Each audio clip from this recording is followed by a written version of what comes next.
Good evening and welcome to this week's edition of Faith to Faith. During this new series of programs, we'll be exploring the contemporary world of interfaith relations and its relevance in the 21st century. And we ask the big questions. Is peaceful coexistence really achievable when all faiths claim to have the truth? Why are sectarian conflicts between people of the same faiths so acrimonious? And is there an increasing secular militancy against faith-based lifestyles? We will look at the rise of so-called fundamentalist approaches to faith and investigate their impact on current perceptions of religion. We will also scrutinize the role of faith institutions, the media, the state, and corporations in shaping civil society's notion of what religion is. In a world which is both increasingly competitive and materialistic, and where resources are diminishing rapidly with rising economic uncertainty and no sign of reduction in poverty, how is faith taking on the challenge of dealing with the root causes of these problems?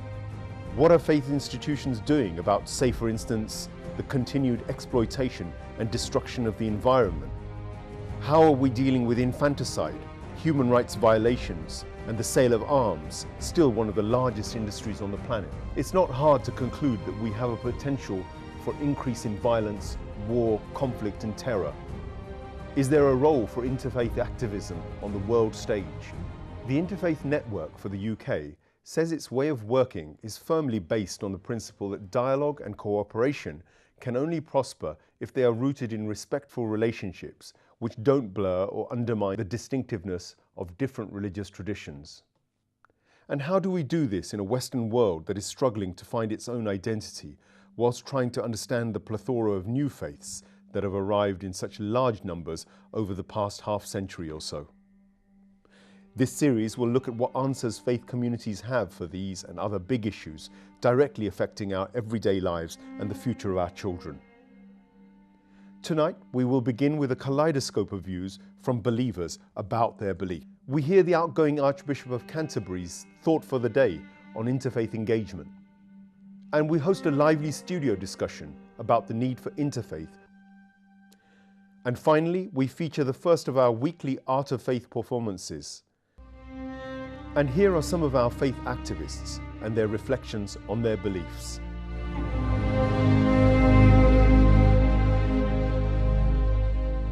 We believe in one God and we say so over and over, and we wear symbols on our arms and we wear fringes on our garments. All of these are symbolic to show that we believe in one God in heaven. The most important value is to me, is love. Because in the New Testament it says that God is love, and those who live in love live in God and God lives in them. So we try to live in God and have God living in us by being loving people. When we see human beings suffering, then it doesn't matter if this happens to Muslims, it doesn't matter if this happens to Jews, it doesn't matter if this happens to Christians. Then we have, as human beings, we have to respond to that without thinking from where these people come from or which religion they have, but really because they are human beings, and we as human beings have to react to that, and there is something in us that reacts to that. In this week's Faith to Faith, we will be showing you the importance of synagogues in Judaism and how Jews celebrate their festivals. In today's show, we will also show you some strict Orthodox synagogues following ancient traditions of worship and dress, rabbis reading Torah and describing the meaning of the word synagogue.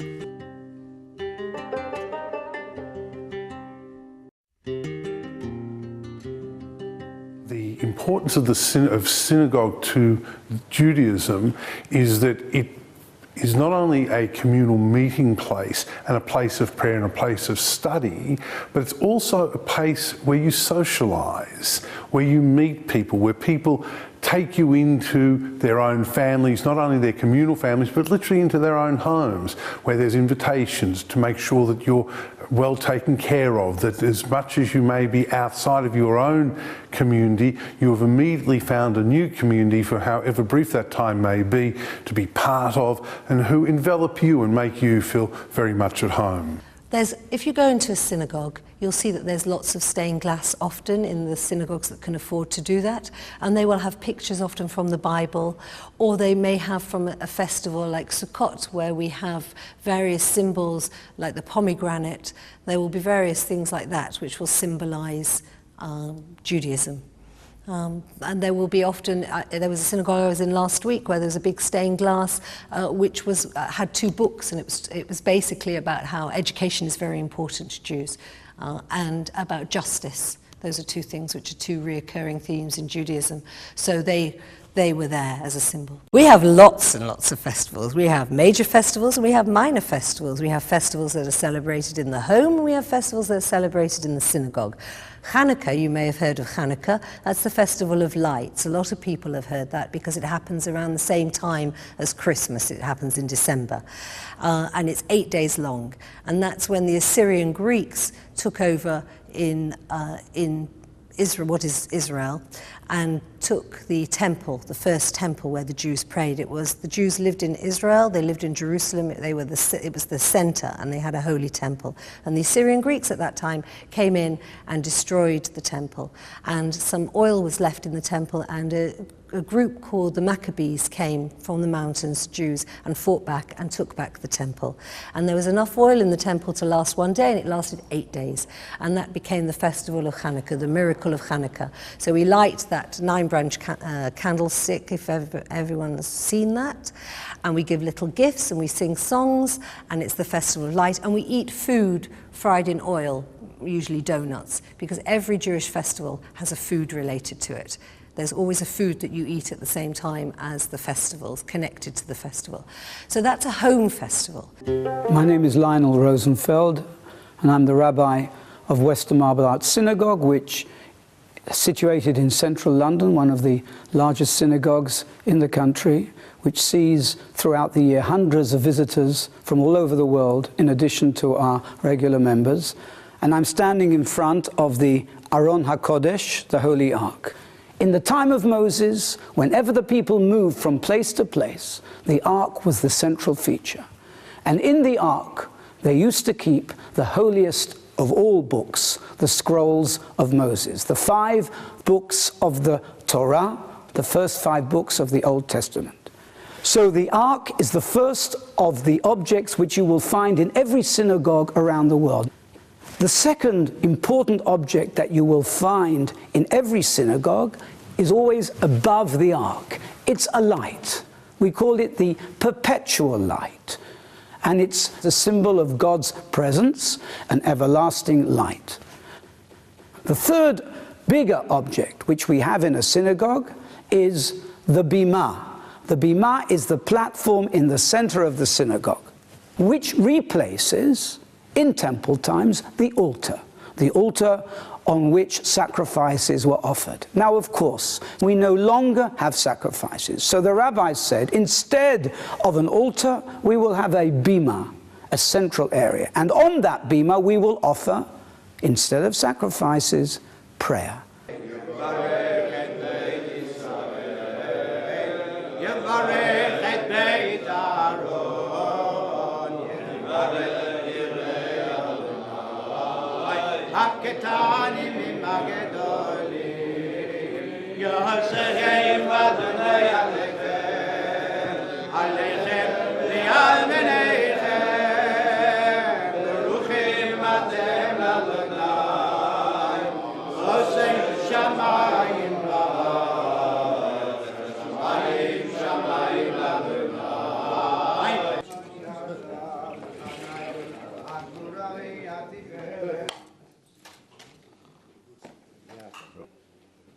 תמיד העשויה והשינה לריח ניחוחי של אדוני ונזכור ומיתאים לגבסה אחת בקודש אסף נשא שכה לאדוני ואת הגבסה שלי תעשה בין אהביים כמיחת וזאת התורה שסוף משה לפני בני ישראל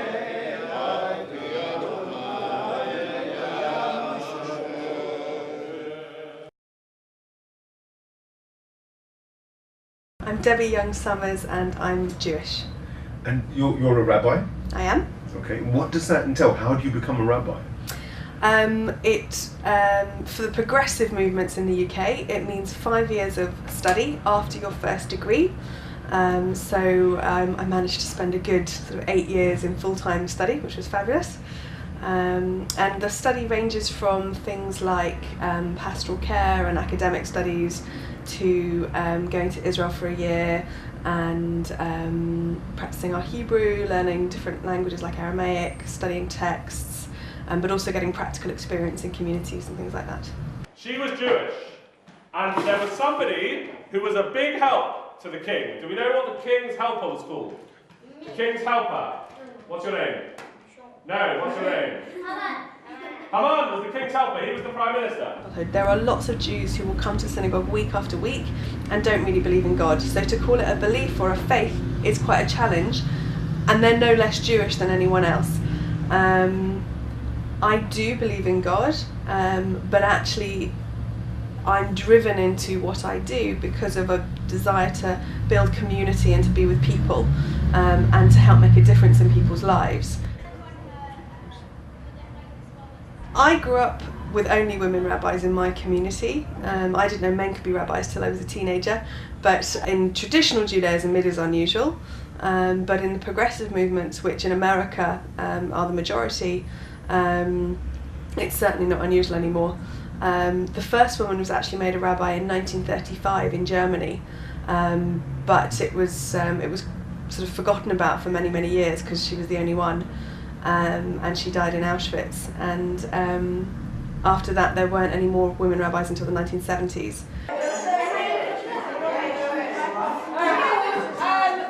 I think it's an incredible testament to sort of the continual diversity that Judaism has always had. That there's never been one way of being Jewish, and that the sort of the authentic heart of Judaism lies in it being a constant discussion and conversation, and there being no one true way. The word synagogue doesn't translate as house of God. It means house of assembly. It's a place where Jewish people come together.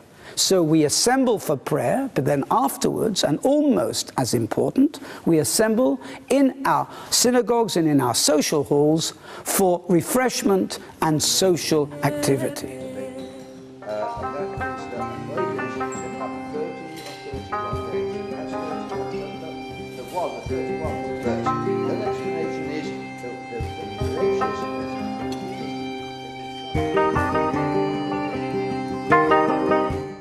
Hello and welcome. My name is Mohsin Abbas. I'm going to host a discussion today about interfaith commonality and particularly Abrahamic faiths. Should people from the Abrahamic faiths have anything in common? Do they have anything in common? Do they have differences? And if so, are those important? Are they vital? Is it necessary to have difference? Today's questions are many. I have three excellent guests with me today, and I'm going to let them introduce themselves before we begin the conversation. My name is Esma Soliman, and I'm a Muslim. And I'm Clive Lawton, and I'm a Jew. And I'm David Heath, and I'm a Christian. Okay, starting off with you, Clive. Is it necessary for Abrahamic faiths to have and explore commonality? Well, the very fact that you use this word Abrahamic, which says that we've all got Abraham in common. So it would be easy to say, yes, we've got things in common. Of course we have. We share the same characters in our stories. But what's interesting to me is that we have different ways of understanding him. So that becomes a much more interesting conversation than just, oh yes, I agree, so do you, I agree. You know, what else is there to say? But when you've got something to disagree about, then it becomes really interesting. Then you really meet somebody and talk to somebody else. I prefer that. One of the things we love about Abraham in the Jewish tradition is that he argues with God. In our book, in the Torah, in the Bible, he argues with God. Well, I think that that's something Muslims might find much less interesting about Abraham. That's not a Muslim understanding. Asma, what do you think about having things in common with particularly people of the monotheistic faiths? I think this is something very crucial, that we acknowledge the fact that we have similarities, because often people tend to divide us into different communities, and these divisions can create a lot of negative aspects and a lot of negative attitudes. And I think that we have, it's okay to have differences, that there is no problem with that, because if we were all the same, it would also be a little bit boring. But still, we have to talk about our commonalities. We have to share our commonalities, and we have to emphasize our commonalities, because otherwise we could be in a very dangerous situation. We are in a very dangerous situation. You would say we are? Well, I mean, in between, you know, when you look what America's gone and done in the Middle East, and, you know, I mean, we are in a very difficult situation. So, I mean, I think the more that we can come to an understanding of what's really going on, the better for everybody. Yeah, because the first thing we see when we see someone who is different, or the first feeling we have, could be fear. Could be we are not used to this difference, and we need to know more about this other. Suddenly there is someone who is different than I have been raised up, who is different than my family, who is different than my neighbors. So, and the first reaction could be a little bit fearful and like from a distance. But the second step, and that's what we are talking about, is to approach the other. And as you said, I also think that this is something that is missing today. Well, I think governments want us to hate each other, that we're encouraged to hate each other. And then when you look in the Arab Spring, what happened, as soon as the governments went and the people were just on the street, the Muslims surrounded a Christian church, and you know, the Christians surrounded the Muslims when they were praying. I think people want to get on, but we're not allowed to, because governments want one lot of people to hate another lot of people, and they can control us. So quite often things are more complicated than just simply people getting on. There can be factors, maybe people are suffering from poverty or ignorance. So this idea of lack of knowledge in creating difference. Clive, can you take up the gauntlet on? Well, I'm not sure that I agree with David about, you know, governments want us to. I mean, I think obviously sometimes they do. We know governments go to war and they make lead one country to fight another country or whatever. But I mean, if you just think about, remembering back to my own school days, in school, kids get into groups, they turn on individuals, they bully, don't they? And that's famous.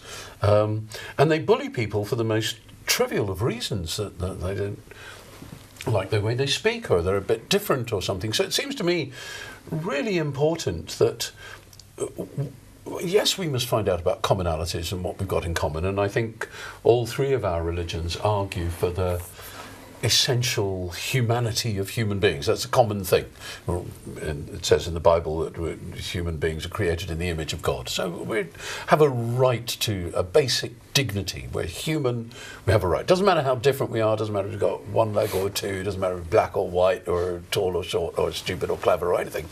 We're just human. Yeah, and that's that. But Clive, listen, when we wanted to use, you know, Muslims to fight Russia, they were the brave Mujahideen fighters, and we're all great friends. And suddenly it's all turned around, and now they're the cowardly Taliban who leave roadside bombs, even though we're bombing them from drone planes. You know, I mean, it's all a matter of how language is used by the people in control to make us think one thing. And I would say to kids, think outside the box. Think, you know, who's a coward in this situation? What's really going on? You know, not just take what the government. I mean, look at Tony Blair. You know, he admits now that he lied about the 45-minute warning. You know, yes, I had to lie because I wanted to do something else. They lie. They don't tell us what's going on, and I think they like the fact, they like the divisions. David, just drawing things to personal accounts. I mean, what really fascinates me is that in the playground, kids have conflicts. And I really want to explore some personal anecdotes or examples that you guys would have had from your youth or from children that you've had, and how one deals with that. And how do you think youngsters can cope with the other? Well, I remember I grew up in the middle of the last century, the 1950s in West London. It may be hard to imagine now, but West London was all white and British and so on. And in my primary school, there were, I think, 2 Jews who were very odd, exotic creatures. And then a black boy arrived. It was tremendously exciting. We'd never seen a real black person before. It was kind of odd, you know. What does it look like? What does it feel like? And so on. And I came home to my parents, and I, full of excitement, you know, we've got a black boy in our class. And my dad said to me, "Did you make friends with him?" And I said, "Well, he's only just arrived. I mean," he said, "Clive, you must make friends with him." And I said, "Why?" He said, "You're a Jew, Clive. You know what it's like to be different. Imagine what it's like to feel different all the time. You must go and make friends with him tomorrow. You're a Jew, you must." I remember that very, very strongly as a sort of fundamental responsibility, minority to minority. You know, that in a way, Jews have often sort of, you know, they blaze the trail of the first minority in, as it were. But I remember that very strongly. And we did become friends. And I then got to know that, of course, he was human. Long before he was black, he was human. And discovered the commonalities. But I had to have a reason for liking the difference, I think, rather than be afraid of it or I think this example is very good because it shows that the most important thing when we talk about kids is really the education, how you are educated, what your parents tell you. When your parents are only raising you up in an environment that it's really only about the idea that it's only about you, and that there are no stories about the others, that there are no pictures about the others, that there are no ways in which your parents tell you how to deal with the others. I think here is the main problem, and it really comes back to your parents and to your, as they are the first thing you encounter in your life, and they are the most ones who influence you. And David, a story from you, maybe from your past, about as a child, or friends that you might have had that taught you lessons. Well, I was a bit like Clive. I came from a very white background, and I went to a very posh middle-class school, and there was only one guy called Ikabuki Masuki who happened to be the son of an African chief, and it wasn't until much later that I got, you know, that I really sort of mingled, you know.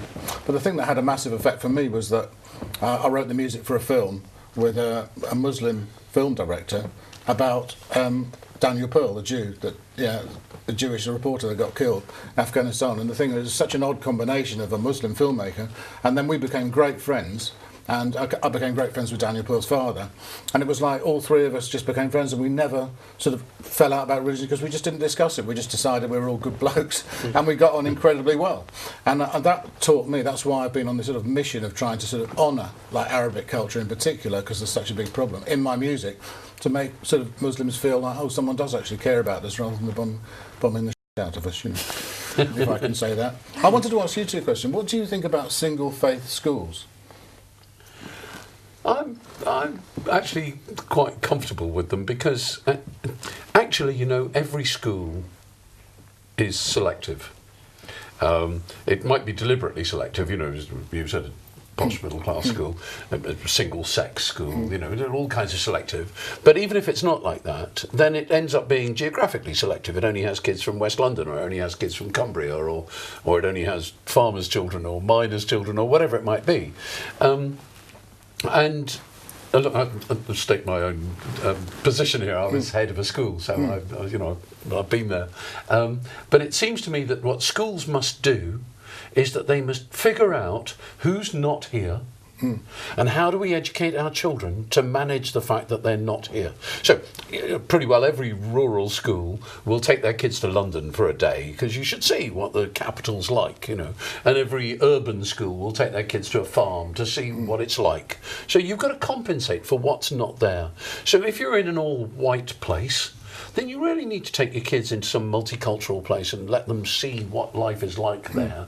And if you're in a multicultural place, you should go to some all-white place, some little village in the middle of nowhere, and find out what that's like too.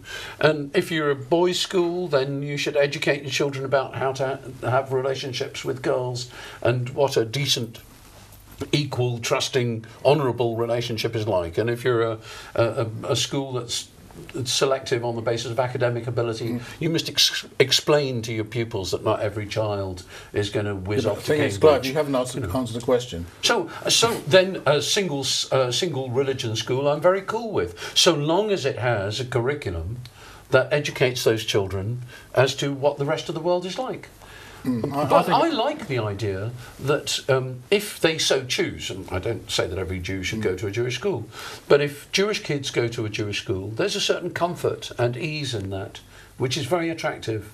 Jews spend all their time being ambassadors and explainers. It's very exhausting when you're a child to have to explain who you are all the time. And it's lovely at school to not have to do that and have people just know that next week it's a festival. You don't have to bring notes and explain yourself and ask for permission and stuff like that.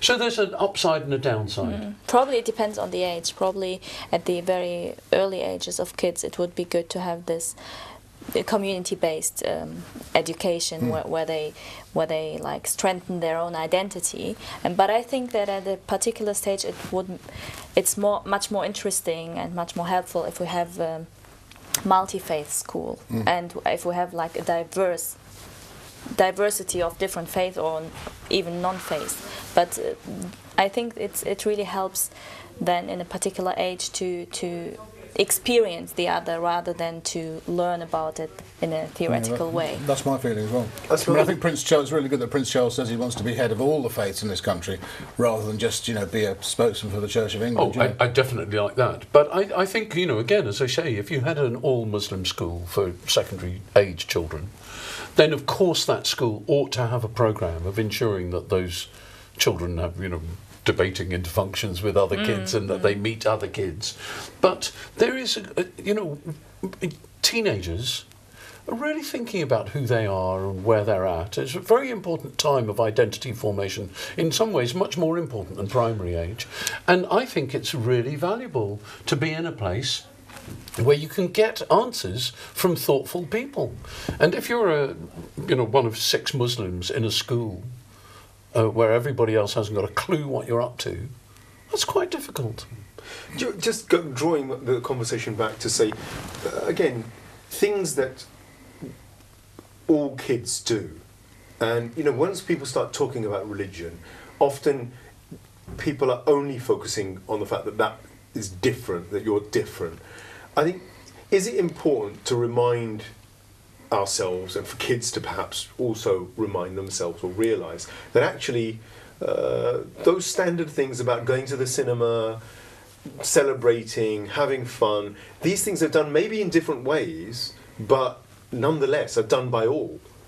And how does one, in a society where quite often some children or some even grown-ups never have an experience of the other, and when they actually do come into that thing, they don't know how to deal with it. Is that something that you can address or deal with? Basically, is it possible for the other to be known more easily? But that's why I think I think that all schools should be multi-faith and with no overriding of any faith. And this is what would help answer your question, because if you're brought up with other kids and you think, oh, he's a Muslim but he's a good mate, and get to know their family and stuff from a very early age, you suddenly realise all these. Whereas if you get to 18 and you've never had a friend who's a different religion, it's much more. I mean, in a way that happened to me because I was brought up in a very white sort of, and I find when I meet black people, it's not like I wasn't brought up with them. It's like a whole different thing, and I wish I had been. Tell me a bit more about that, please. About that experience. About that experience of growing up. Well, just that. I mean, literally, almost what you were saying, Clive. Like there was in my school there was one black guy, but it's like. Like my son is brought up with black people and he has loads of black friends and they're all just mates. In fact, they don't even talk about black and white stuff. It's just like they're all good mates. They don't even see it. It's really strange because it's gone right from when they were very, very young, And so that's why I'm actually very against single faith schools, because I think that they encourage that, people not understanding each other from a very young age, So okay, just one final question to everybody, and I'd like you all to sort of maybe share in answering this. What makes you the same as everyone else? Oh, humanity, I would say. Our humanity is really something that we all share. And of course with this humanity there are several values related, so it's not only humanity and that's it, but several values like respect, tolerance, support, recognition of the other, a lot of things that we all share. So I was just thinking before about the example when we see human beings suffering, then it doesn't matter if this happens to Muslims, it doesn't matter if this happens to Jews, it doesn't matter if this happens to Christians. Then we have, as human beings, we have to respond to that without thinking from where these people come from or which religion they have, but really because they are human beings, and we as human beings have to react to that, and there is something in us that reacts to that. Yes, I was going to say, before you said that, love and compassion, that human beings have relationships, and I think every kind of human being everywhere in the world broadly understands the idea, for example, of a parent caring for their child, of a child responding to their parent. And that builds out, I think actually interestingly, in parts of Britain we've rather lost touch of some of those extended family feelings. You know, the little nuclear family, a couple of people living in a flat together. But that idea of relationship, compassion, and I would certainly want to argue the intrinsic dignity of every human being, that it doesn't matter what they're like, what they're about, what they can do, that human beings, from my religious perspective, created in the image of God, it doesn't matter what they can do, or indeed even if you vehemently disagree with them, and even if you end up fighting a war with them, they still have some basic human rights because they're created in the image of God. That's universal. And finally, David? Well, I think that we're all sort of expressions of consciousness, that we're all expressions of God, and that we're all religions and all people are equal. And so I see these two as brother and sister, not as sort of different religions. So and the way you've been talking is kind of sounds like the same thing. Yeah. So we're all in agreement about basic human dignity and families and trying to look after each other. And I'd like to extend that to all religions. Thank you very much, everybody. Thank you for your contributions, and on what's a subject which we could go on, and it's how long is a ball of string, to be honest. But thank you for your efforts in trying to clarify. Until the next programme, thank you very much.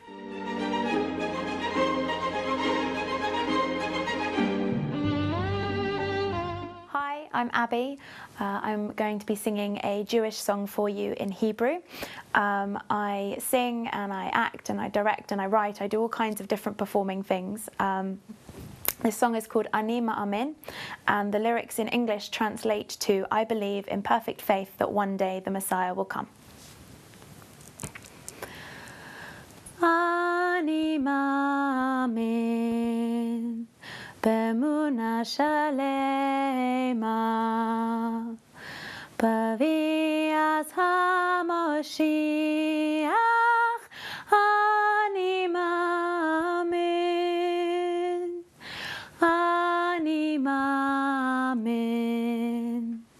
b'emunah shalema b'vias haMoshiach